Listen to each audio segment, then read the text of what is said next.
میں مبلغ بنوں سنتوں کا، خوب چرچا کروں سنتوں کا، ہو کرم بہر خاک مدینہ۔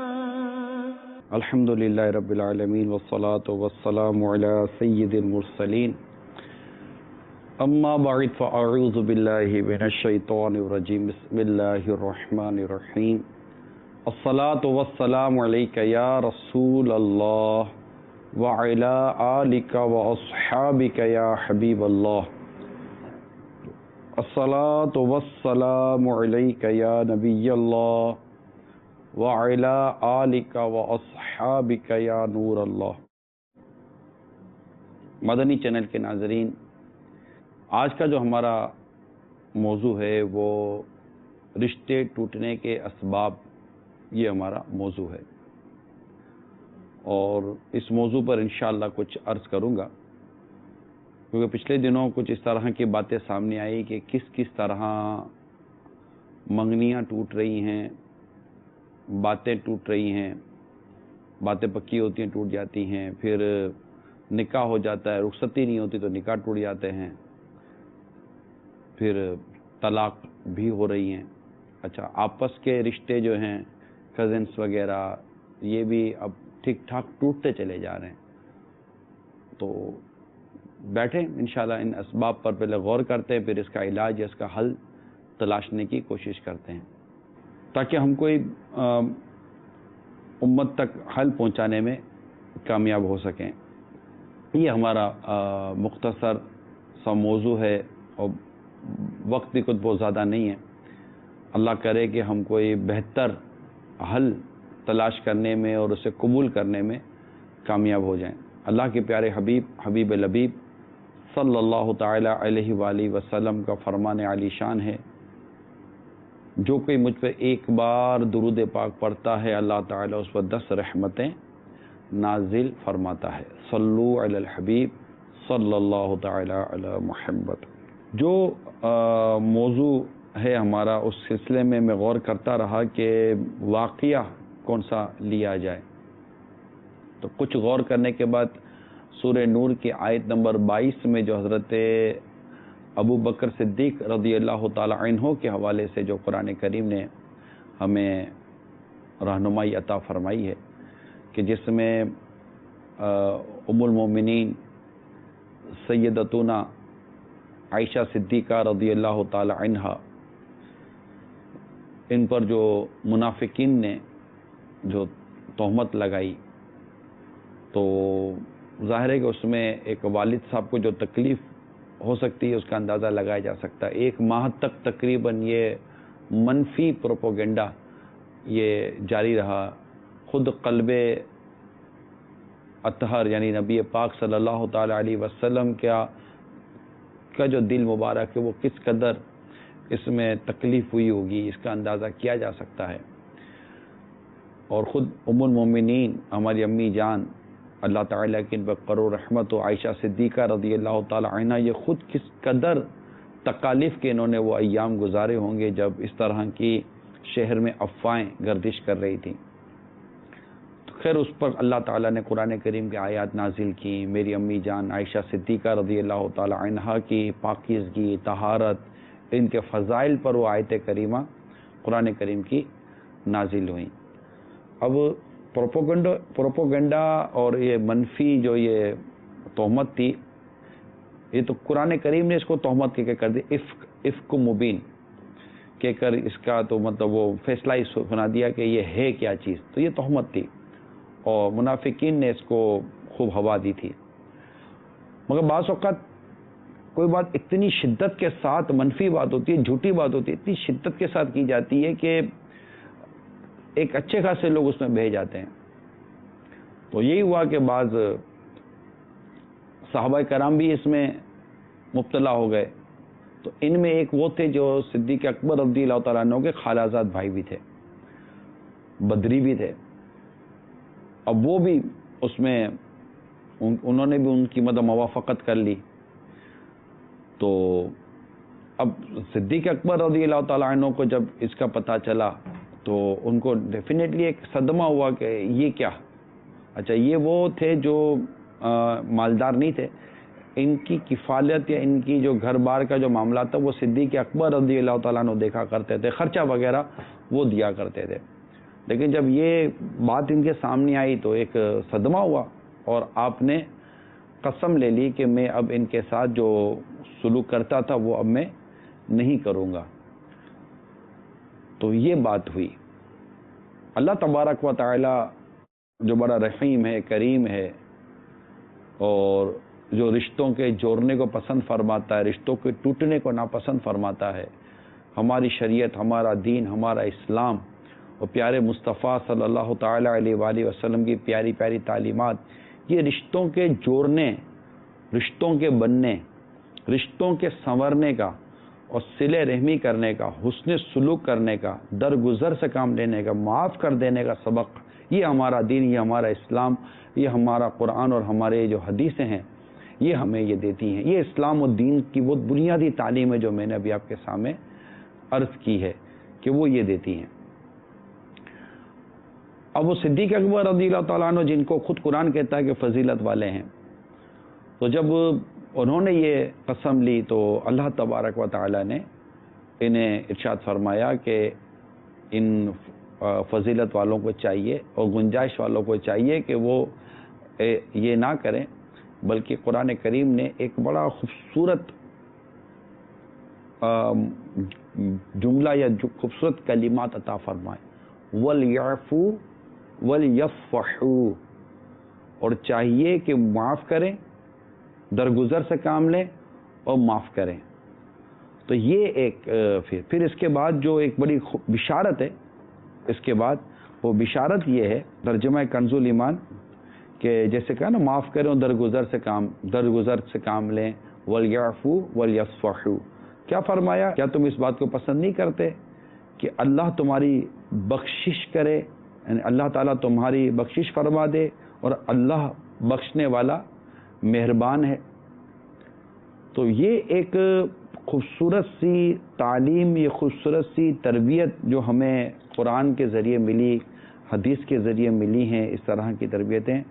تو صدیق اکبر رضی اللہ تعالیٰ عنہ کو جب سرکار صلی اللہ تعالیٰ علیہ وآلہ وسلم نے یہ ارشاد بیان فرمایا تو آپ نے جو رپلائی جو آپ کا تھا وہ یہ تھا, بے شک میری آرزو ہے کہ اللہ تعالیٰ میری مغفرت کرے, اور میں ان کے ساتھ جو سلوک کرتا تھا اس کو کبھی موقوف نہ کروں گا. چنانچہ آپ نے اس کو جاری فرما دیا. تو یہ ایک مضمون جو میں نے بڑا ہی مختصر کر کے, یعنی اس کو اختصار کہتے ہیں, بڑا مختصر کر کے مدنی چینل کے ناظرین کے سامنے یہ رکھا ہے کہ حسن سلوک, رشتہ داری, اس کو قائم رکھنا, اس کو باقی رکھنا, اس کی ایک اپنی امپورٹنس ہے. صدمے ہوتے ہیں, تکلیفیں پہنچتی ہیں, لیکن ہم اپنی تکالیف پہنچنے کا فوراً مطلب کہ ایک عجیب سا نوٹس لیتے ہیں کہ ہم رشتے توڑ دیتے ہیں اور برداشت ہم میں نہیں ہوتا. میں نے جب یہ پچھلے دنوں جو کچھ باتیں آئیں, ظاہر ہے کہ صلہ رحمی, رشتہ داری, حسن سلوک, پھر ان کو نبھانا, ان کو توڑنے کے نقصانات, ان کے دینی نقصانات, ان کے دنیاوی نقصانات, ان تمام تر چیزوں پر اگر ہم غور کریں تو پورا معاشرہ جو ہے نا وہ تتر بتر ہو کر رہ جائے گا. آج ہم بیٹھے ہیں کہ شاید ہم اپنے رشتوں کو ٹوٹنے سے بچا لیں, شاید ہم اپنے اندر قوت برداشت پیدا کرنے میں کامیاب ہو جائیں. کیونکہ جب میں نے ان کے ٹوٹتے رشتوں پر غور کیا کہ آخر کیا وجہ ہے, پہلے تو اسباب, بھائی سبب کیا ہے, کیا وجہ ہے. جہاں میری بات چیت ہو رہی تھی ان سے بات چیت ہوئی تو پتہ چلا کہ کوئی خاص وجوہات نہیں ہوتی رشتوں کے ٹوٹنے کی. اور پھر جب رشتے ٹوٹتے ہیں نا تو پھر گناہوں کے زبردست دروازے کھلتے ہیں, پھر غیبتیں ہوتی ہیں, تہمتیں لگتی ہیں, بدگمانیاں ہوتی ہیں, اور عزت اور آبرو پر حملے کیے جاتے ہیں. یہ ساری خرابیاں پیدا ہوتی ہیں جن میں کئی کام ایسے ہیں جو صریح قسم کے, واضح قسم کے حرام اور جہنم میں لے جانے والے کام ہیں. اور اتنی اذیت اور اتنی تکلیف پہنچائی جاتی ہے پھر سامنے والوں کو کہ اللہ کی پناہ میں کبھی غور کرتا ہوں کہ یار اتنی اذیت اتنی تکلیف جو لوگوں کو پہنچاتے ہیں، ان پر تہمتیں باندھتے ہیں، ان کی غیبتیں کرتے ہیں، ان کی دل آزاریاں کرتے ہیں، ان کی عزتوں کو پامال کرتے ہیں، اور طرح طرح کی مطلب کہ وہ اذیت و تکالیف سے ان کو پھر گزرنا پڑتا. پھر یہ طرفین میں چل رہا ہوتا، دونوں طرف سے یہ چیزیں چل رہی ہوتی ہیں، خواہ وہ منگنی شادی و طلاق کا مسئلہ ہو، یا خواہ وہ بھائی بہنوں کا، بہنوں کا، اور یہ آپس کے جو چچا ماموں خالہ اور اس طرح کے جو رشتے ہوتے ہیں ان کا مسئلہ ہو. مگر جب کسی بات پر کوئی ٹوٹ پھوٹ ہوتی ہے، مثال کے طور پر ابھی لوگ حج سے واپس آ رہے ہیں، اب جیسے ہی حج سے لوگ واپس آ رہے ہیں تو مبارکباد وغیرہ سلسلہ، اب فوراً ایک یہاں ایک سلسلہ شروع ہوگا کہ کیا لائے بھائی بہنیں، بھائی کیا لائے، تو وہ بولے گی میرے لیے کیا لائے، ماں بولے گی میرے لیے کیا لائے، بھائی بولے گا میرے لیے کیا لائے، تو جناب وہ بہنوں کو سسرال والے بولیں گے کہ بھائی ہمارے لیے کیا آیا، داماد صاحب جناب وہ اپنا منہ پھاڑ کر بیٹھیں گے کہ جناب میرے لیے کیا آیا ہے. تو یہ ساری چیزیں ہیں. تو پھر وہ بہو بولے گی کہ ساس جو ساس سسر جو حج کر آئیں وہ بہو کے لیے کیا لائیں، ان کے لیے تو لے کر آ گئے، مطلب بیٹی کے لیے میرے لیے یہ نہیں لائے. تو پھر بچوں کے لیے بھی لڑائیں الگ کہ بیٹوں کے جو بیٹے ہیں پوتوں کے لیے لائے تو نواسوں کے لیے نہیں لائے، نواسے کے لیے لائے تو فلاں کے لیے نہیں لائے. تو یہ عجیب و غریب قسم کی اس وقت اللہ نہ کرے ایک فضا قائم ہونے کے اندیشے ہیں. تو میں ابھی اس سے آپ کو عرض کر دیتا ہوں کہ یہ کوئی سبب ہے جھگڑے کا؟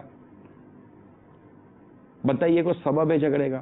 مثال کے طور پر آپ کچھ نہ دیا، آپ کو کچھ بھی نہ دیا، تب بھی کیا آپ کا کوئی حق تھا کہ آپ کو ملنا چاہیے تھا؟ بھائی آپ کا کسی نے حق کھایا ہو، حق تلفی کی ہو تو ایک چلے بات ہے، چلو کسی کو کم دے دیا کسی کو زیادہ دے دیا، تو کم زیادہ دینا بھی اس کے اپنے اختیار کے اندر ہی. جو کچھ ہو رہا ہے ایک محبت اور پیار اور ایک اخلاق کے دائرے میں ہی ہو رہا ہوتا ہے. اس پر نہ تو فرض نہ واجب کہ وہ آ کر سب کو بانٹے، نہ آپ پر کوئی ایسا مطلب کہ چیز ہے کہ آپ کا حق ہے کہ نہیں آپ کو نہیں دیا جائے گا تو آپ اپنی اپنے حق کے لوٹ جانے پر گویا کہ آپ وہ برانگیختہ ہو جائیں گے اور تھوڑا اس میں آپ چیخو پکار کرنا شروع کر دیں گے. وائی کہ آپ کا حق نہیں ہے. بھائی آیا ٹھیک ہے، بہت زیادہ زمزم کی ایک چھوٹی سی بوتل دے دی، کھجور دے دی، یا کچھ اس طرح کی 2-4 چیزیں دے دی، ٹھیک ہے، مدینہ یہ بھی تو تبرک ہے. ضروری ہے کہ زمزم تبرک تبھی بنے گا جب اتنا بڑا کین آپ کے ہاتھ میں آئے گا، تبھی یہ زمزم آپ کا تبرک کے طور پر کہلائے گا. نہیں، سب کو تو چھوٹی چھوٹی بوتلیں دی، ہم کو کیوں کین نہیں دیا؟ سب کو یہ. اب یہاں جائیں تو شاپنگ سینٹروں کے اندر جو حاجی حضرات جو آئیں، جو ہمارے یہاں جو باب المدینہ میں، مرکز اولیاء میں، بڑے بڑے شہروں کے اندر جو اس وقت بازار بنے ہوتے ہیں، ان میں ایک رش اس وقت اس بات پر ہوگا کہ وہ ہدیے تقسیم کرنے. بھائی ہاں، رشتہ داروں میں ہدیے تقسیم کرنے، سسرال والوں میں ہدیے تقسیم کرنے. اگر میری بات آپ کو لگتا ہے کہ نہیں میں معاشرے سے ہٹ کر کوئی بات کر رہا ہوں، اور میں وہ بات کر رہا ہوں جو معاشرے میں نہیں ہو رہی ہے، جو ہماری سوسائٹی میں نہیں ہو رہی ہے، اور اس بات پر رشتے نہیں ٹوٹتے، اس بات پر تعلق نہیں توڑے جاتے، اس بات پر دل آزاریاں نہیں کی جاتی، اس بات پر تہمتیں، غیبتیں اور بہتان، کنجوس بخیل قسم کے لوگ واقع ہوئے ہیں، اس بات پر نہیں کی جاتی، تو آپ مجھے بتائیے کہ بھائی نہیں کی جاتی. اس بات پر بچیوں کو تنگ نہیں کیا جاتا، بہو کو تنگ نہیں کیا جاتا، بیٹیوں کو ستایا نہیں جاتا، تو آپ مجھے بتائیے اس بات پر بیٹی کی ساس کو طنز و تنقید کا نشانہ نہیں بنایا جاتا، داماد اپنے ساس و سسر اور اس کی جو بچوں کی امی ہوتی، جو اس کی بیوی ہوتی ہے، اس کو مطلب کہ وہ چڑھاتا یا بھیکا وہ اکساتا نہیں ہے اور اس کو باتیں نہیں سناتا. تو آپ مجھے بتائیے بھابیاں نندے ہو آپس میں اگر ان میں اس بات میں اگر نہیں ہوتی لڑائی تو آپ مجھے بتائیے. بچوں کو چیزیں نہیں ملی تو آپ مجھے بتائیے. چاکلیٹ پر لڑائی جھگڑ نہیں ہے تو بتائیے اس کو کم دیا اس کو زیادہ دیا. اگر اس پر مسائل نہیں ہوتے تو آپ مجھے بتائیے نہیں ہوتے تو میں کہوں کہ تو میں رجوع کر لوں گا. بھائی اگر آپ واقعی بات کریں گے اور بات عقل میں آنے والی ہوگی. آپ بھی معاشرے میں رہتے میں بھی معاشرے میں رہتا ہوں. جس سوسائٹی کے آپ فرد ہے سوسائٹی کا میں فرد, لیکن میری عقل کام نہیں کرتی کہ یہ لڑنے کی چیزیں ہیں ہی نہیں, یہ لڑائی اور جھگڑے اور ناراضگی کی چیزیں ہیں ہی نہیں, یہ وہ چیزیں ہیں ہی نہیں کہ جس کی وجہ سے رشتے توڑے جائیں اور قطع تعلق کر لیا جائے, اور قطع تعلق پھر شرعی حدود کو پامال کیا جاتا ہے قطع تعلق کر کے, اور پھر اس حد تک پہنچا جاتا ہے جہاں شریعت نے اس کو ناجائز قرار دے دیا ہے, پھر اس حد تک وہ حد پار کر لی جاتی ہے, بیٹیاں گھر بھیج دی جاتی ہیں, پھر جو طوفان بدتمیزی شروع ہوتا ہے وہ الگ ہے. حج پر آئے تو انہوں نے کہا نہیں, حج پر گئے تو انہوں نے کہا نہیں, گھر پر دعوت کی تھی تو اتنوں کو بلایا, اتنوں کو بلایا نہیں, یہ کیا تو یہ کیا نہیں, اتنے تحفے لائے تھے تو ہم کو دکھایا نہیں, اس کو بتایا نہیں, اس کو سنایا نہیں. کچھ تو خدا کا خوف کریں, کچھ تو, کیا رشتے ان باتوں سے, یہ چیزیں ہیں, یہ چیزیں ہیں ایسی جس پر مطلب کہ ہم ناراضگی کی اور رشتہ داریاں توڑنے کی بنیادیں بنائیں. یعنی اگر کوئی واقعی آپ کی ساتھ زیادتی کر رہا ہے, واقعی آپ کی حق تلفی کر رہا ہے, واقعی آپ پر ظلم کر رہا ہے, واقعی آپ کو محروم کر رہا ہے, واقعی وہ آپ سے تعلق توڑ رہا ہے, اس کے باوجود بھی ہمیں یہ سکھایا گیا ہے کہ جو تجھ پر ظلم کرے اسے معاف کر, جو تجھ سے توڑے اس سے جوڑ, اور جو تجھے محروم کرے اسے عطا کر. یہ تو اس صورتوں میں بھی بیان کیا جائے, اس پہ بشارت ہے, جنت کی بشارت ہیں. لیکن ہم تو ان باتوں پر لڑ رہے ہوتے ہیں کہ جو لڑائی کا سبب بن ہی نہیں سکتی. کیا وجہ؟ پہلی وجہ علم کی کمی.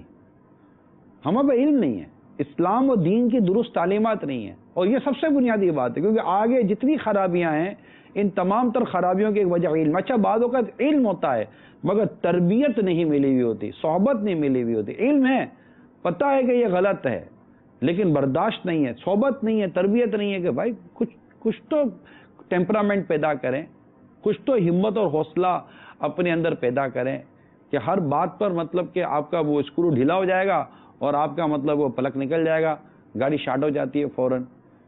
ایسا نہیں ہونا چاہیے. جو بیان میں آپ کو عرض کر رہا ہوں میٹھے میٹھے اسلامی بھائیوں, وہ سمجھیے کہ آپ کو اس بیان سے اپنے اندر چند چیزیں پیدا کرنی ہے, قوت برداشت پیدا کرنی ہے, اور یہ بات ریئلائز کریں کہ یہ میرا حق ہے یا نہیں ہے. وہ اس کے گھر پہ جاتا ہے, میرے گھر پر آتا نہیں, اب آپ اس کے پیچھے غیبت شروع کر دی. بھائی وہ اس کو حق حاصل ہے, وہ آپ کے گھر آئے آپ کے گھر نہ آئے, وہ اس کے گھر جائے اس کے گھر نہ جائے, اس کو حق حاصل ہے. وہ فلاں کو بلاتا ہے, مجھے نہیں بلاتا, اس کو حق حاصل ہے کہ وہ اپنے گھر پر آپ کو نہ بلائے. آپ کا واقعی کوئی حق تلف ہوا ہے تو بتائیے, جو حق شرعن آپ کا بنتا ہے کہ ہاں یار یہ میرا شرعن حق تھا, جو اس نے میرا حق تلف کیا, میرا حق وہ ضائع کر گیا. اس کے باوجود جب وہ اتنا کنفرم ہو جائے کہ واقعی اس نے آپ کی حق تلفی کی ہے, اس کے بعد شروع ہوتا ہے کہ اب آپ نے اپنے حق کے لیے اگر بات کرنی ہے تو وہ بھی حق کے ساتھ کریں گے نا, کہ آپ بھی اس کی حق تلفی کریں گے اور اس کی عزت اور آبرو میں دست درازی کریں گے. یعنی سود جیسی گندی غلیظ ترین بیماری جو ہمارے معاشرے میں رچی بسی ہوئی ہے بدقسمتی کے ساتھ, جو سود میں مبتلا ہوتے ہیں, اور اس پر بھی آقا کا ایک اور ارشاد سنیے کہ بدترین سود وہ ہے جو مسلمان کی عزت میں دست اندازی کرتا ہے, اس کی عزت میں ہاتھ ڈالتا ہے. یہ ہم کرتے ہیں. تو بڑی میں نے ایک یوں سمجھیے کہ ایک موٹی سی بات آپ کے سامنے رکھی ہے. آئیے کچھ کالز لیتے ہیں. السلام علیکم ورحمۃ اللہ وبرکاتہ. وعلیکم السلام ورحمۃ اللہ وبرکاتہ. یاسر رضا تاری پتو کی سے. خالی جان, یہ ماشاء اللہ آپ کا بہت اچھا لگا مجھے, موضوع بھی بہت اچھا ہے. تو اس میں نے آپ سے سوال پوچھنا تھا کہ منگنی میں جو مہندی کی رسم ہے اس کے بارے میں پوچھنا چاہیے تھا, یہ اس کی کیا حیثیت ہے شرعی. السلام علیکم ورحمۃ اللہ وبرکاتہ. وعلیکم السلام ورحمۃ اللہ وبرکاتہ. یہ میرے موضوع سے متعلق اگرچہ سوال نہیں ہے, لیکن چونکہ آپ نے سوال کیا ہے تو میں کہتا ہوں مہندی عورتیں اگر اپنے ہاتھوں پر یا پاؤں پر وغیرہ پر مہندی لگاتی ہیں تو ان کے لیے مہندی لگانا جائز ہے. جیسے خوشی کے موقع پر عموماً اس طرح کی گھر کی عورتیں مہندی لگاتی ہیں, اور اگر آپ مجھ سے مروجہ جو مہندی کی رسموں کا جو انداز اگر اس کے متعلق سوال کرنا چاہتے تو اس میں جو چیزیں ناجائز ہیں وہ ناجائز ہوں گی. جیسے ہمارے یہاں بدقسمتی طرح مہندی کے نام پر بے پردگی ہوتی ہے, مہندی کے نام پر وہ ڈھول تماشے ہوتے ہیں, مہندی کے نام پر گانے باجے ہوتے ہیں, مہندی کے نام پر میوزیکل کنسرٹ کیا جاتا ہے, مہندی کے نام پر طوفان بدتمیزی کیا جاتا ہے, مہندی کے نام پر جوان لڑکیاں جوان لڑکوں کے ساتھ, جوان لڑکے جوان لڑکیوں کے ساتھ چھیڑ خانیاں کر رہے ہوتے ہیں. تو یہ ظاہر اس کو تو دین کیسے جائز کہہ دے گا. وہی تو سب کو اندازہ ہوگا جو بھی تھوڑا بہت دین کو اسلام کو سمجھتا ہوگا کہ دین اسلام جو اس قدر عزتوں کی اور نسب کی حفاظت فرماتا ہے اور اخلاق کے اعلیٰ اقدار کو بیان کرتا ہے، وہ اس طرح کی بد اخلاقی اور غیر شرعی چیزوں کی اجازت اسلام و دین میں دی نہیں جا سکتی۔ ان میں کئی چیزیں صریح حرام اور حرام ہی ہیں، بالکل اس کی تو کوئی جگہ گنجائش ہے ہی نہیں۔ تو مہندی جو اصل جو مہندی لگانا ہے، تو جیسے گھر کے اندر شادی بیاہ کا موقع ہے تو گھر کی بہنیں وغیرہ اس طرح کی شرعی قیودات کے ساتھ مل کر لڑکیاں مہندی لگا لیتی ہیں تو ٹھیک ہے، لیکن اس میں بھی بالکل بے پردگی، بے شرمی، بے حیائی اور بد اخلاقی کے تمام تقاضوں کو ملوث رکھنا چاہیے۔ اور پھر جو ہے نا مطلقاً کسی ایسی رسم کو ہم کیسے منع کر دیں گے کہ جس کو شریعت نے منع نہیں کیا؟ تو جو اس میں غلط اور ناجائز قسم کے طریقہ کار داخل ہو چکے ہیں اس کو نکال دیا جائے۔ واللہ تعالی عالم و رسول عالم عز و جل و صلی اللہ تعالی علیہ وآلہ وسلم۔ جی کال چلائیے۔ میرا نام محمد حسن آزاد طاری ہے، میں سردار آباد فیصل آباد سے بات کر رہا ہوں۔ سلسلہ رشتے ٹوٹنے کے اسباب بہت اچھا ہے۔ نگرانی شدہ سے عرض ہے، بہت سارے لوگ یہ کہتے ہیں ہمیں اس نے شادی پہ نہیں بلایا، ہم نہیں جائیں گے ان کے گھر، اس نے دعوت نہیں کی ہماری، ہم نہیں بلائیں گے۔ ہم ان کے گھر گئے، انہوں نے سلام نہیں دیا، ہم نے پہلے سلام دینا پڑا، ہم نہیں بلائیں گے ان کو۔ آپ ان کے بارے میں کیا مدنی پھول ارشاد فرمائیں گے؟ السلام علیکم ورحمۃ اللہ وبرکاتہ۔ وعلیکم السلام ورحمۃ اللہ وبرکاتہ۔ میں تو آپ سے پوچھتا ہوں تمام مدنی چینل کے ناظرین سے اس سوال کے ضمن میں، کیا آپ کو لگتا ہے کہ یہ وہ وجوہات ہیں جن کی وجہ سے تعلق توڑا جائے؟ کسی نے نہیں بلایا تو اس کی پوزیشن نہیں ہو سکتی، کسی سے نہیں ہو سکتا، آپ کا اپنا کردار ہی ایسا نہ ہو کہ جو کہیں چار آدمی میں آپ کو بلایا جائے، بٹھایا جائے۔ کیونکہ بعضوں کی طبیعت ہوتی ہے کہ وہ خوشی کے موقع پر بھی آتے ہیں نا، یقین مانیے گھر کا بیڑا گھر کر دیتے ہیں، ماحول کا ستیہ ناش کر کے رکھ دیتے ہیں۔ یعنی ان کے مزاج میں ہی لڑنا جھگڑنا اور طنز و تنقید و طعنہ اور دل آزاریاں ہوتی ہیں، بعضوں کے مزاج ہوتے ہیں۔ اب ان کو کون بلائے گا؟ اب مثال کو آپ کا کوئی بھی اس وقت مدنی چینل کے ناظرین میں سے اگر کوئی ایسا، اب آپ کا مزاج ایسا ہے اور اگلے کو پتا ہے یار یہ آئے گا تو یہ آئے گا تو کوئی مطلب کہ میرے خوشی کے موقع کو یہ مطلب میرا گھر کر دے گا، یہ اس کو سنائے گا اس کو سنائے گا، تو یہ لڑے گا وہ لڑے گا، تو یہ اعتراض وہ اعتراض کرے گا۔ اس کی خواہش یہ ہوگی یار یہ نہ آئے تو اچھا، اس کو اکیلے میں بلا کر اپنے کھلا پلا کر بھاری کر دیں گے، چار آدمی میں یہ بیٹھنے والا آدمی ہی نہیں ہے، ہو سکتا ہے اس وجہ سے کوئی نہ بلائے، پوزیشن نہ ہو، گنجائش نہ ہو۔ بعض اوقات یہ ہوتا ہے کہ جیسے کہ سسرال میں کوئی تقریب ہوتی ہے تو وہ کہتے ہیں جی کہ اب اپنے 10 آدمی لے کر آ جائے گا، وہ 10 میں سے وہ 10 کو ہی سلیکٹ کرے گا۔ اب آپ کا نام 14ویں 15ویں 16ویں نمبر پر آتا ہوگا تو کیسے ہوگا؟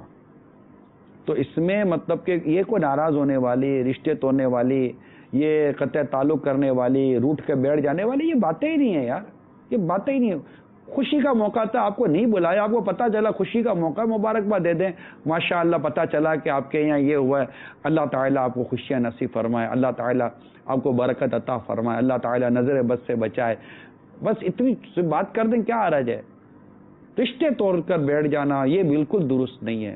آج کا جو ہمارا جو سلسلہ یہ رشتے جوڑنے کے لیے، اپنے رشتے جوڑو میٹھے میٹھے اسلامی بھائیوں، اور دیکھیے کہ یار یہ جو سبب یہ سبب ہے، یہ سبب کیا شریعت اس سبب پر رشتہ توڑنے کی اجازت دیتی ہے؟ رشتہ توڑنے والوں کو شریعت پسند نہیں کرتی، شریعت ایک خاندان کے نظام کو مضبوط کرتی ہے، ایک سوسائٹی کے نظام کو شریعت مضبوط کرتی ہے۔ تو یہ ٹوٹے پھوٹے لوگ موت میت میں چلے جاتے ہیں، پھر موت میت میں اعلان ہوتا ہے مطلب معاف کر دینا، ہاں معاف کر دیا۔ ارے بھائی جو معاف کرنا تھا تو جیتے جی معاف کرتے، بیچارے کو اب معاف کر دیا، اب تھا ہی نہیں، کوئی چہرہ دیکھنے کا ہے ہی نہیں، ملنے جلنے کا ہے ہی نہیں، اب معاف کر دیا۔ بعض اتنے آپے سے باہر ہوتے ہیں کہ نہیں مرنے کے بعد بھی معاف نہیں کریں گے۔ ارے بھائی خدا کا خوف کرو، آپ کسی کی غلطی اگر ہے بھی اس کی تو معاف کر دو، اللہ تمہیں معاف کرے گا۔ کیا ہم غلطیاں نہیں کرتے؟ کیا ہم سے خطائیں نہیں ہوتی؟ اور حدیث پاک کو اگر ہم دیکھیں تو معافی اور درگزر پر تو الحمدللہ روایتیں بری ہوئی، ہماری عزت، ہماری شریعت کا انداز کتنا پیارا ہے اور کس قدر اس میں ترغیب موجود ہے کہ سرکار مدینہ صلی اللہ تعالی علیہ وآلہ وسلم نے ارشاد فرمایا جو رحم نہیں کرتا اس پر رحم نہیں کیا جاتا، اور جو معاف نہیں کرتا اس کو معاف نہیں کیا جائے گا۔ کتنی اس میں معاف کرنے کی ترغیب موجود ہے، تو معاف کرنا اختیار کریں۔ الحمدللہ جو معاف کرتا ہے اس کی عزت بڑھتی ہے۔ ایک اور حدیث پاک سنیے کہ صدقہ دینے سے مال کم نہیں ہوتا، اور بندہ کسی کا قصور معاف کرے تو اللہ تعالی اس معاف کرنے والے کی عزت ہی بڑھائے گا، اور جو اللہ کے لیے تواضع یعنی عاجزی کرے اللہ تعالی اسے بلند فرمائے گا۔ اب یہ واضح حدیثیں ہمارے نبی پاک صلی اللہ تعالی علیہ وآلہ وسلم کی ہیں۔ یہاں ایک ہی دھونے بد نہیں ہماری نہیں بنتی، ہمارے کو نہیں بنانے۔ کیوں نہیں بنانے بھائی، کیوں نہیں بنانے؟ جنگل میں جانوروں کی طرح کیسے رہیں گے ہم لوگ؟ جیسے جنگل میں جانور رہتے ہیں، ہم تو انسان ہیں، ہمیں انسان ہے اور انسانوں کے ساتھ انسانیت کے ساتھ ہی رہنا پڑے گا۔ اگر اگلے کی غلطی ہے بھی، اگر وہ بار بار تکلیف دیتا بھی ہے، ہمیں بار بار معاف کر کر ثواب کمانے میں ہمارا نقصان کیا ہے؟ تو معاف کر دینا چاہیے۔ تو جو اس وقت قول کے ذریعے جو اسباب بیان کیے گئے، اگر اس میں کوئی شرعی وجہ نہیں ہے کہ اگر ان تمام میں بھی اگر کوئی واقعی شرعی وجہ ہے، وہ شرعی وجہ اگر وہاں پر ایگزسٹ کرتی ہے تو ٹھیک ہے، چلے اب جناب ہم نے کچھ رشتے کے حوالے سے غور و تفکر کیا، مگر نارملی طور پر، عمومی طور پر، جنرلی طور پر اسباب صرف اپنا ایگو ہوتا ہے۔ دیکھیں سیدھی سی بات ہے، پہچانے خود کو، آپ خود کو پہچانو، آپ کو آپ کے ایگو نے، آپ کو آپ کی ڈھگوسلی قسم کی، جھوٹی قسم کی عزت اور آبرو کی اور عزت اور خواہش اسٹیٹس کی تمنا نے آپ کو مارا ہے۔ یعنی آپ اس چیز کو گوارا ہی نہیں کرتے، میرے سے ایسی بات کون کرے گا؟ Who are you?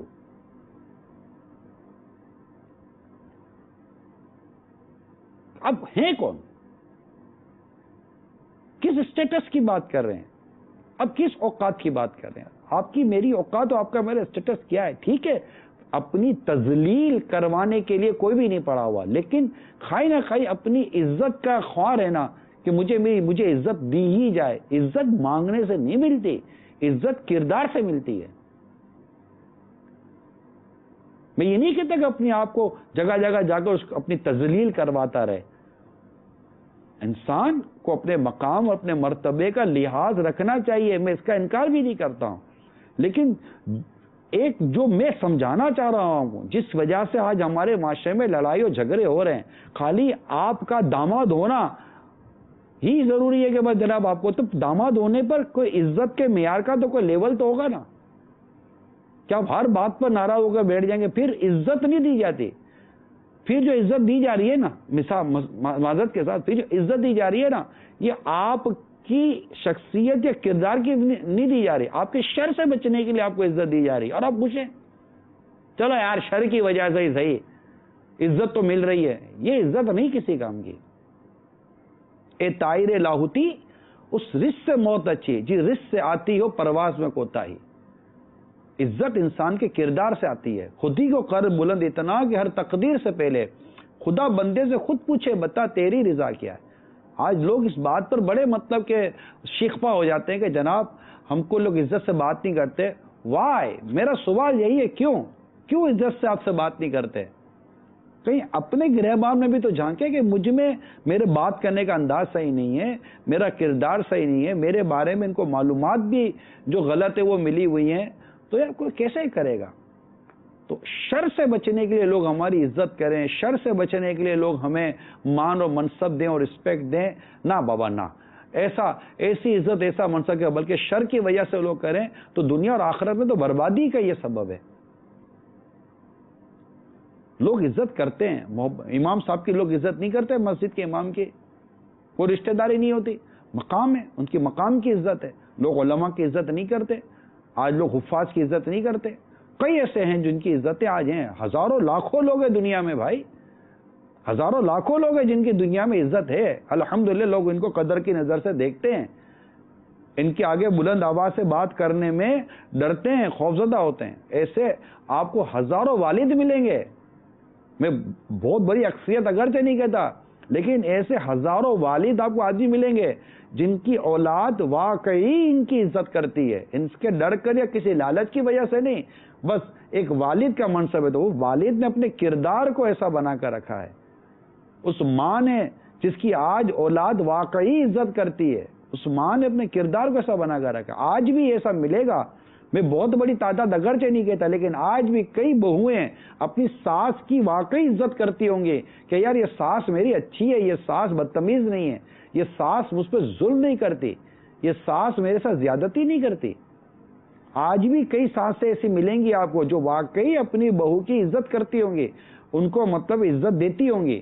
کیوں کہ وہ دیکھتی ہوں گی کہ ہماری بہو مطلب کہ وہ لڑاکا تیارہ نہیں ہے، جب دیکھو میزائل مارے، جب دیکھو بمباری کرتی رہے.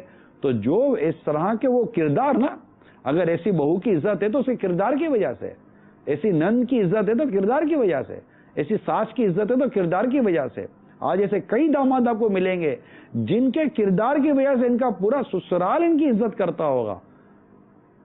ایک مذہبی طبقے سے نکل کر بھی اگر میں بات کروں تب بھی آپ کو ایسے با اخلاق، با کردار اور بڑے مطلب کہ اس طرح کے ستھرے لوگ ملیں گے جنہوں نے سسرال میں اپنے کردار کے ذریعے اپنی پوزیشن بحال کی ہوئی ہوگی.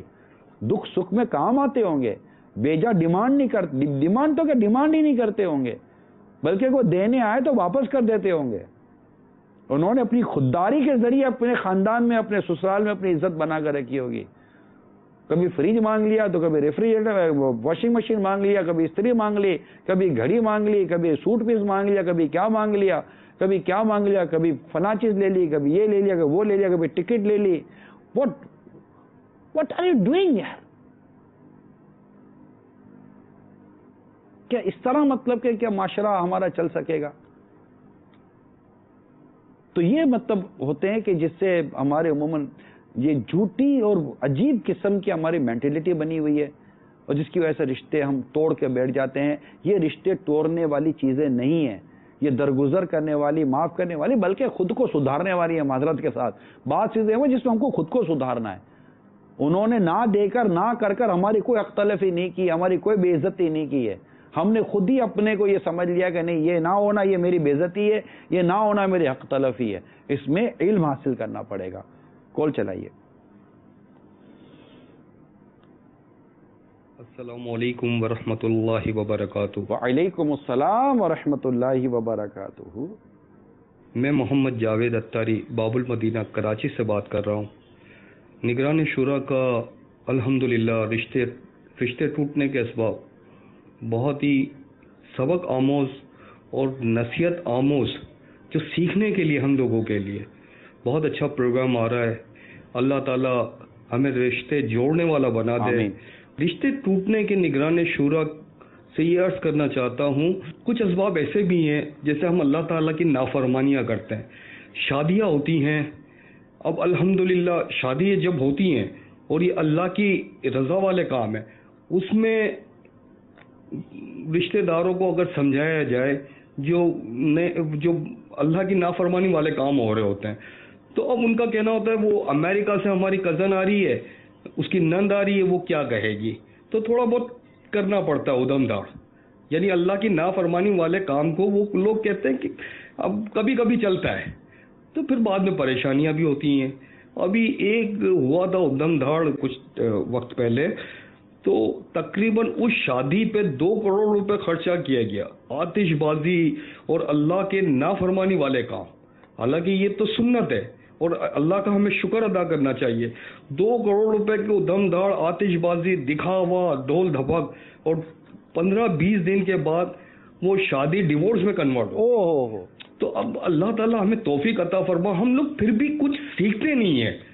ہم لوگ کچھ سب سمجھ رہے ہوتے ہیں لیکن سیکھتے نہیں ہیں، عمل نہیں کرتے. جو امیر اہل سنت کی باتیں اور جو اللہ تعالیٰ جو اپنے پیاروں کی باتیں ذہن میں، دل میں بات ڈالتا ہے، اگر وہ بتاتا ہے تو بڑے بڑے، اللہ معاف کرے، خاندانوں میں بڑے بڑے وہ جو ہے وہ اللہ کی نافرمانیاں کر رہے ہوتے ہیں. اور اس میں ایسا لگتا ہے کہ 100 کے بیچ میں ایک انسان ہے جو ان کو نہیں سمجھا سکتا. وہ پھر سائڈ لائن ہو جاتا ہے کچھ بول کے، یا اس کو وہاں محسوس ایسا ہو رہا ہوتا ہے کہ وہ وہاں سے چلے جائے.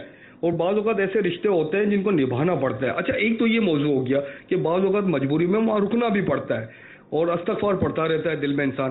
اچھا دوسرا نگران شورا کے بارگاہ میں یہ ہے کہ اب رشتہ داروں میں بھی ایسا ہوتا ہے کہ کوئی ایک رشتہ دار پیسے والا ہوتا ہے, یعنی بھائی بڑا پیسے والا ہے.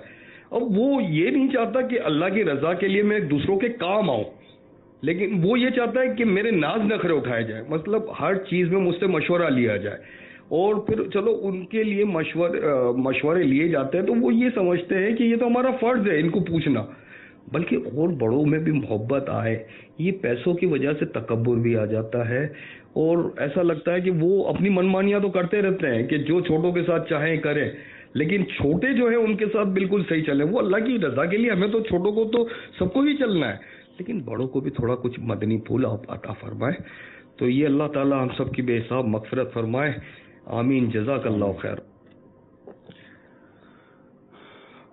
آپ بھی لگتا ہے کافی دیکھے بھالے سے فرد لگتے ہیں اور کافی چیزیں آپ نے لگتا ہے کہ مشاہدہ کی ہیں. اور ہمارے یہاں ویسے رشتہ داروں میں بعض اوقات اس طرح کی بدقسمتی کے ساتھ تقسیم ہو جاتی ہے. اور یہ پہلے میں اپنے سلسلے میں عرض کر چکا ہوں کہ ایک بہن کے اگر دو بھائی ہیں, ایک غریب ایک امیر ہے, تو بہن بیٹھا بٹھائے امیر کو جو عزت دے گی بیچارے غریب بھائی کو عزت نہیں دیتی. اور اگر وہ امیر بھائی کچھ مدد بھی کر رہا ہے اور غریب بھائی اگر مثال کے طور پر بہن سے کچھ قرضہ ورضہ مانگنے آتا تو ایسے وہ اتنا پھول جیسا پیارا اور وہ ایسا مطلب کہ وہ کڑوا لگتا ہے. تو ہمارے عموماً رشتے بھی جو ہے نا وہ پیسوں کے ترازو میں تولے جا رہے ہیں. تو اللہ کرے کہ ہمارے یہ سارے معاملات اللہ کی رضا کے لیے ہوں. رہی بات یہ کہ کوئی ادھر سے آ رہا ہے کوئی ادھر سے آ رہا ہے, اس کے لیے کرنا ہے. لوگوں کی خوشنودی کے لیے اللہ کی ناراضی مول لینے والا آدمی بڑا بدبخت و بدقسمت انسان ہے جو مخلوق کو خوش کرتا ہے اور خالق کو ناراض کرتا ہے. جبکہ روایت کا مضمون یہ ہے کہ جو شخص خالق کو راضی کرنے کے لیے مخلوق کی ناراضی مول لے لیتا ہے تو اللہ تعالیٰ اس سے راضی ہوتا ہے اور مخلوق کو بھی اس سے راضی کر دیتا ہے.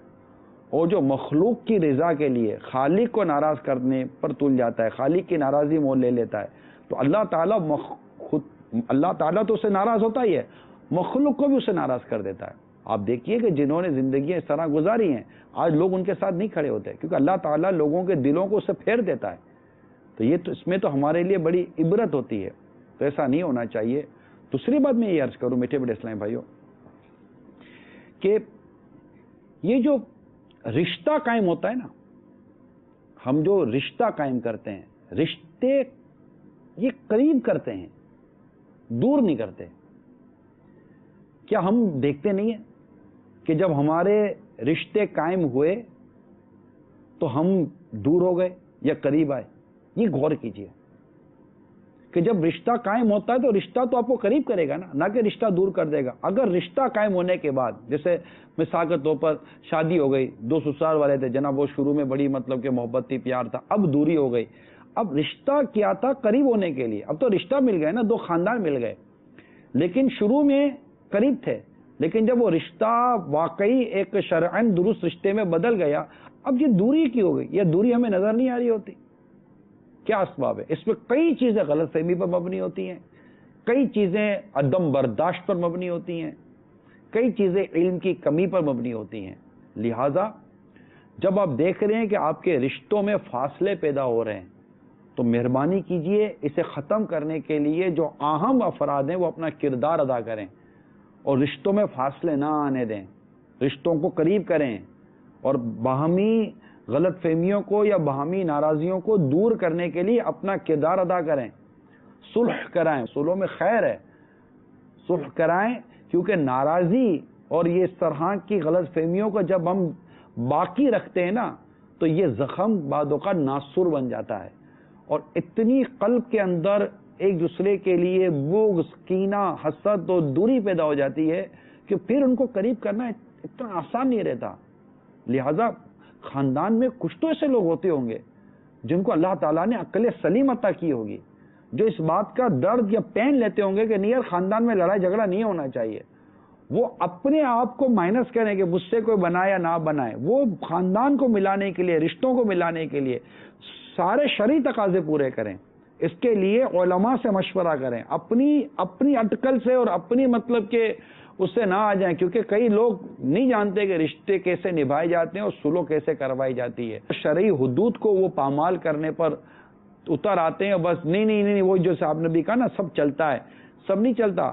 صلح بھی اللہ کے حکم کے مطابق کی جائے گی، رشتے بھی اللہ کے حکم کے مطابق جوڑے جائیں گے، اور اس کے لیے علم سیکھنا پڑتا ہے.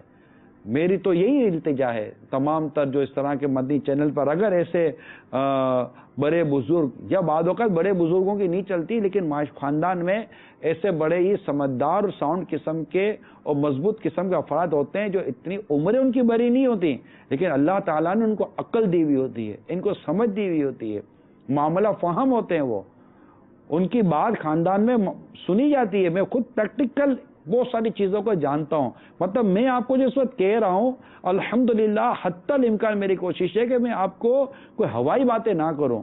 جو مطلب اس زمین پر، اس معاشرے میں، سوسائٹی میں، خاندانوں میں جو کچھ اس وقت دیکھا سمجھا جاتا ہے، میں کم و بیش پریکٹیکل چیزیں آپ کے سامنے بیان کر رہا ہوتا ہوں، اور میں امید کرتا ہوں کہ آپ ان چیزوں کو آن کریں گے کہ نہیں یار بس ایک ہمت کی ضرورت ہے، ایک ہمت کی ضرورت ہے. ایک دفعہ زور لگا دیں، بس آج سے میں رشتے جو میرے ٹوٹے پھوٹے ہیں میں ان کو جوڑوں گا، اور جو خاندان میں ٹوٹے پھوٹے رشتے نظر آ رہے ہیں آپ ان کو جوڑنے کے لیے کچھ عملی اقدامات کریں، حسن اخلاق کے معاملے میں یا دیگر معاملے میں، اور جو بھی کام کریں شریعت کی رہنمائی کے ساتھ کریں گے، انشاءاللہ آپ کے رشتے ٹوٹیں گے نہیں، رشتے جڑیں گے.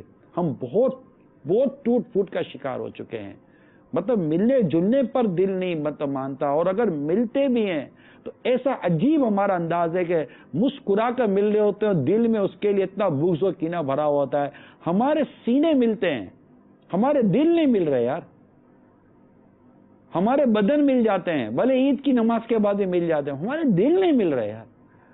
دلوں کا ملنا بہت ضروری ہے، اور یہ دل ملیں گے، دل بڑا کرو، دل بڑا کرو، معاف کرو، معاف کرو، معاف کرو. ہر چیز کو اپنی انا کا مسئلہ مت بنائیں، ہر چیز کو انا کا مسئلہ. مجھے کہہ دیا یار، مجھے کہہ دیا یار. اب یہ جملے اچھے نہیں ہیں. مجھے کہہ دیا، وہی ہوا رہی یار، اب میں یوں تو یہ نہیں نکل جائیں یار خود.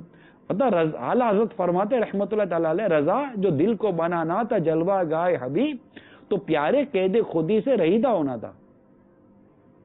مٹا دے اپنی ہستی کو اگر کچھ مرتبہ چاہے، کہ دانا خاک میں مل کر گلے گلزار ہوتا ہے، اور جو اللہ کے لیے عاجزی کرتا ہے اللہ تعالیٰ اسے بلندی عطا فرماتا ہے. سرکار صلی اللہ تعالی علیہ وآلہ وسلم کی کیا عاجزی اور انکساری کے واقعات آپ نے نہیں پڑھے؟ آپ کے بیٹھنے کا انداز، آپ کے کھانے کا انداز، غلاموں کے ساتھ شفقت و محبت کا انداز، دراز گوشت پر سفر کرنے کا انداز، دراز گوشت کی جو لگام ہوتی تھی اس کا انداز کیا تھا، آپ کے لباس مبارک کا انداز کیا تھا. آپ کے ساتھ اگر کوئی اس طرح ناروا سلوک کرتا، جو دیہاتی اور عربی آتے اور ناروا سلوک کرتے، جو ایک مطلب کہ وہ اس سے ہٹ کر ہوتا تھا، اس پر آپ کیسا درگزر سے مسکرا کر اور ایک اس سے کام لیا کرتے تھے. تو کیا یہ نہیں تھا؟ آپ کہیں گے نہیں یہ تو نبی پاک صلی اللہ تعالی علیہ وسلم کی بات ہے. بھائی تو یہی نبی پاک کی تو سیرت پر عمل کرنے کی قرآن نے دعوت دی ہے، اسی نبی پاک کی سیرت پر عمل کرنے کی تو شریعت نے دعوت دی ہے. ہم یہ کہہ کر تھوڑی نکل جائیں گے نہیں یہ تو ہمارے نبی پاک صلی اللہ تعالی علیہ وآلہ وسلم کا انداز تھا. بالکل آپ کا انداز تھا، اور اس انداز کو اختیار کرنے کی ہمیں باقاعدہ تعلیم دی گئی ہے، تربیت کی گئی ہے، ہمیں ارشاد فرمایا گیا ہے. پھر صحابہ کرام نے آپ کے کردار، جیسے صدیق اکبر رضی اللہ تعالیٰ عنہ کے میں نے ابتداً آپ کو واقعہ سنایا. فاروق اعظم رضی اللہ تعالیٰ عنہ کے تشریف لے جا رہے تھے، امیر المومنین ہیں، جاتے جاتے کسی کو ٹھوکر لگ گئی تو اس نے کہا اندھے ہو؟ تو آپ نے فرمایا اندھا تو نہیں ہوں بھائی، معاف کر دو، غلطی ہو گئی. کہہ کر نکل گئے. درگزر سے کام لیا. بزرگوں نے اسی طرح کام لیا. بڑے بڑے بزرگوں کے سامنے آ کر ان کے مخالفین نے ان کے سامنے بدتمیزی کی، لٹرلی انٹینشنلی، مطلب باقاعدہ پری پلانٹڈ بدتمیزی جس کو بولیں گے، کہ پری پلان بدتمیزی کی ہے، پیسے لے کر بدتمیزیاں کی ہمارے بزرگوں کے آگے. لیکن ہمارے بزرگوں نے معافی اور درگزر سے کام لیا ہے. پڑوسی تنگ کرتے تھے، معاف کر دیتے تھے. یہ سب ہماری شریعت کا وہ ہے. ہمارے گھروں میں برداشت نہیں. یار آپ دیکھو جو اس وقت آپ دیکھ کر سن رہے ہوگے، مطلب بھائی بہنوں میں برداشت نہیں ہے یار، بھائی بھائی میں برداشت نہیں ہے. اگر بھائی کہتے میں گاڑی نہیں دیتا تو دوسرا بھائی کا منہ چڑھے گاڑی نہیں دی میرے کو، تو بھائی گاڑی نہیں دی ٹھیک ہے تم درگزر کام لو. موٹر سائیکل نہیں دی میرے کو، میں نے مانگا تو مجھے یہ نہیں دیا، میں نے مانگا تو مجھے وہ نہیں دیا، بلایا تو اسے جواب نہیں دیا. بہن سے لڑ رہی ہوتی ہے، پینسلوں پر لڑائی ہو رہی ہے، قلم پر لڑائی ہو رہی ہے، کاپیوں پہ لڑائی ہو رہی ہیں، بیگ پر لڑائی ہو رہی ہے، اور ماں باپ دیکھ کر تماشا دیکھ رہے ہوتے ہیں. ارے بھائی بچے ہیں یہ تو چلو ٹھیک ہے، ان کی تربیت تو کریں، درگزر کا درس دیں، ایثار کا درس دیں، معافی کا درس دیں، سخاوت کا درس دیں بچوں کو، کہ چھوٹی بڑے کے لیے، بڑا چھوٹے کے لیے کس طرح اپنی چیزیں قربان کرتا ہے. باہر والا کو کہے تو جی جی جی جی یہ تو آپ کے لیے، نہ نہ نہ یہ تو آپ کے لیے، آپ لیجئے. اور بھائی اگر ہاتھ لگا چل تیرے لیے لیا ہے، ارے سگا بھائی خون کا رشتہ، اس کے ساتھ اتنا روڈ رویہ، اور باہر دوستوں کے لیے اتنی شفقت و محبت. باہر دوست مانگے تو اس کے لیے جان قربان، باپ وقت مانگے تو باپ کے لیے وقت بھی قربان نہیں ہے. ہم ایسے ہو گئے. اب ایسے کردار والوں سے آپ کیا ایکسپیکٹ کریں گے کہ وہ کیا نبھائیں گے؟ کیا خاندان چلے گا؟ کیا معاشرہ چلے گا؟ یار آج ہم دنیا میں امن کی باتیں کرتے ہیں میرے میٹھے اسلام بھائیو، آپ کے گھر میں امن ہے؟ الا ماشاء اللہ. کتنے گھر ہیں بھائی جن میں امن ہے؟ کتنے گھر ہیں جن میں لڑائی جھگڑا نہیں ہے؟ کتنے گھر ہیں جن میں میاں بیوی میں بنتی ہے نہیں بنتی؟ کتنے گھر رہ گئے؟ ہم معاشرے کی بات کرتے ہیں، ہم سوسائٹی کی بات کرتے ہیں، ملک و شہروں کی باتیں کرتے ہیں. ارے خدا کے بندو، ہم اپنے گھر میں امن قائم کرنے میں ناکام ہوتے چلے جا رہے ہیں. اب دیکھیے ہم درستی کی باتیں کرتے ہیں، اپنے وجود کو درست کرنے میں ناکام ہوتے چلے جا رہے ہیں. ہم صرف باتوں تک رہ گئے. ہم کہتے ہیں نا گفتار کے غازی ہیں، کردار کے غازی کب بنیں گے؟ الا ماشاء اللہ. میں یہ نہیں کہتا کہ کوئی بھی نہیں ہے، ایسا نہیں ہے، ہیں اللہ تعالیٰ نے جس کو نوازا ہے وہ نوازے گئے. میں جنرل بات کر رہا ہوں. کال چلائیے. شبہ سے عرض یہ تھی کہ گھر میں ایک ساس اور بہو ہیں، اب وہ دونوں ایک دوسرے کو سمجھ نہیں رہے اور آپس میں ان کے جو ہے کہ تو میں ہو رہی ہے، تو اس بیٹے کو کیا کرنا چاہیے، کس طرح سے جو ہے کہ دونوں کو ہینڈل کرنا چاہیے؟ میں اتنی دیر سے یہی سمجھانا چاہ رہا ہوں. بیٹے کو تو یقیناً حق پر ثابت قدم رہنا چاہیے. نہ اس کے کردار سے ماں کی حق تلفی ہو، نہ اس کے کردار سے اس کی بیوی کی حق تلفی ہو. اس سے بالکل ایک سینٹرل پوزیشن میں رہنا ہے، نیوٹرل پوزیشن میں رہنا ہے. ہاں بیوی اگر غلطی کر رہی ہے تو بیوی کی اصلاح کرنے کا انداز کچھ اور ہوگا. ماں سے اگر خدا نہ خاصہ غلطی ہوئی تو ماں کے بارگاہ میں عرض کرنے کا انداز کچھ اور ہوگا. یہ بات سمجھنے کے لیے بہت امپورٹنٹ ہے. ہر ایک سے ہر بات نہیں کی جاتی اور یہ ہر جگہ امپلیمنٹ بھی نہیں ہوتا. مثال کے طور پر اگر آپ 60-70 سال کے بزرگ ہو، 10-12 بزرگ بیٹھے ہوں 60-70 سالوں کے، ان میں جا کے بیٹھ جائے تو ان سے آپ جوانوں والی باتیں نہیں کریں گے. بہن سے وہ بات نہیں کریں گے جو بیوی سے کرتے ہیں، بیوی سے وہ بات نہیں کریں گے جو بہن سے کی جاتی ہیں. مطلقاً میں نہیں کہہ رہا، جنرل نہیں کہہ رہا، لیکن ایک مطلب بات سمجھانے کے لیے عرض کر رہا ہوں، ہے یا نہیں ہے؟ تو ہر ایک کی جگہ کون سی بات کس سے کرنی ہے وہ ہوگا. اگر والد سے بات کرنی ہے تو اس کا انداز کچھ اور ہوگا. چھوٹے بھائی سے بات کریں اس کا انداز کچھ اور ہوگا. اگر چھوٹا بھائی نماز نہیں پڑھتا اس کو نماز کی دعوت دینے کا انداز کچھ اور ہوگا، اس کو نماز کے لیے ابھارنے کا انداز کچھ اور ہوگا. والد صاحب نماز نہیں پڑھتے تو والد صاحب کو نماز کی ترغیب و نماز پر ابھارنے کا انداز کچھ اور ہوگا. یہ بات تو ہے. لیکن اصلاح کرنے کے لیے بیٹے کو ماں کی محبت میں اپنی بیوی پر ظلم نہیں ہونے دینا اور بیوی کی محبت میں اپنی ماں کے ساتھ زیادتی نہ ہونے دے. اس کی بڑی مطلب کہ یہ آزمائش ہے، اس کا میں انکار نہیں کرتا. لڑکے کے لیے بڑی آزمائش ہے. کاش اس بات کو ماں اور بیوی سمجھنے میں کامیاب ہو جائیں. یہ دونوں لڑتی ہیں، بیچارے اس لڑکے کا ستیہ ناش ہو رہا ہوتا ہے. وہ کہیں کا نہیں رہتا، نہ کام کا رہتا ہے، نہ کاج کا رہتا ہے، نہ گھر کا رہتا ہے، نہ باہر کا رہتا ہے. کوئی چیز بیچارے کے کام کی نہیں رہتی. یہ دونوں مطلب کہ بالکل وہ جنگ عظیم چھڑی ہوئی ہوتی ہے. آتا ہے تو وہ ماں بولتی ہے کہ تو بیوی کو سمجھا، بیوی تو تیری ماں کو سمجھا. نتیجہ اس کا خطرناک ہی ہے. اور زیادہ تر اس میں ماں باپ کا نقصان ہوتا ہے کہ وہ اپنی بیوی کو لے کر الگ ہو جاتا ہے. پھر ماں باپ لڑتے رہے، سوچتے رہے ارے بیٹا چلا گیا، کیا کر سکتے تھے. بھائی مل لو، یہی بہتر ہے. اور اس کے لیے مطلب کہ اولاد پر رحم کریں. اس میں میں دونوں کو عرض کروں گا، ماں کو بھی، ماں باپ کو بھی عرض کروں گا اور بیوی کو بھی عرض کروں گا. تم اپنے شوہر پر رحم کرو اور اس کو بولوں گا اپنے بیٹے پر رحم کرو. مطلب یہ دونوں ایسا لگتا ہے کہ وہ بولے یہ میری طرف وہ نہیں رسی کا مقابلہ ہوتا ہے, وہ ادھر سے وہ رسی کھینچ رہی, ادھر سے وہ رسی کھینچ رہی ہوتی ہے, دیکھو کون. ارے بھائی یہ انسان ہے, لڑکا انسان ہے, یہ رسی وسی نہیں ہے, کیوں کھینچ رہے ہیں ایک دوسرے کو؟ پھٹ جائے گا بیچارہ, ٹوٹ جائے گا. رحم کریں. جس کو دیکھو مظلوم بننے پر تلا ہوا ہے, ماں بولے میں مظلوم تو بیوی بولے میں مظلوم, وہ بولے کہ تم دونوں سے بڑا میں مظلوم ہوں, میں جاؤں تو کہاں جاؤں؟ تو ہم بولیں گے مدینے. مدینے جاؤ. وہ بولے مدینے میں کہتا, ماں بولے میرے کو لے کے جا, بیوی بولے میرے کو لے کے جا, تو میں مدینے کے لے جاؤ. دونوں کا ساتھ لے کے جاؤ تو وہاں بھی کہ دونوں کے میں جھگڑے نپٹاؤں گا کہ آقا کی بارگاہ میں حاضری دوں گا اور عمرہ اور مکہ دیکھوں, کیا کروں؟ یہ بھی تو مسئلہ چلے گا نا. اللہ کرے کہ ہمارے گھر امن کے گہوارے بنے رہیں اور ہمارے رشتے بنے رہیں. اللہ ہمیں رشتوں کے ٹوٹنے سے محفوظ فرمائے اور شریعت کے تقاضے پورے کرتے ہوئے آپس میں صلہ رحمی کرنے اور حسن معاشرت کو قائم کرنے کی توفیق عطا فرمائے. آمین بجاہ النبی الامین صلی اللہ تعالی علیہ وآلہ وسلم. صلو علی الحبیب صلی اللہ تعالی علی محمد. میں مبلغ بنوں سنتوں کا, خوب چرچا کروں سنتوں کا, ہو کرم بہر خاک مدینہ.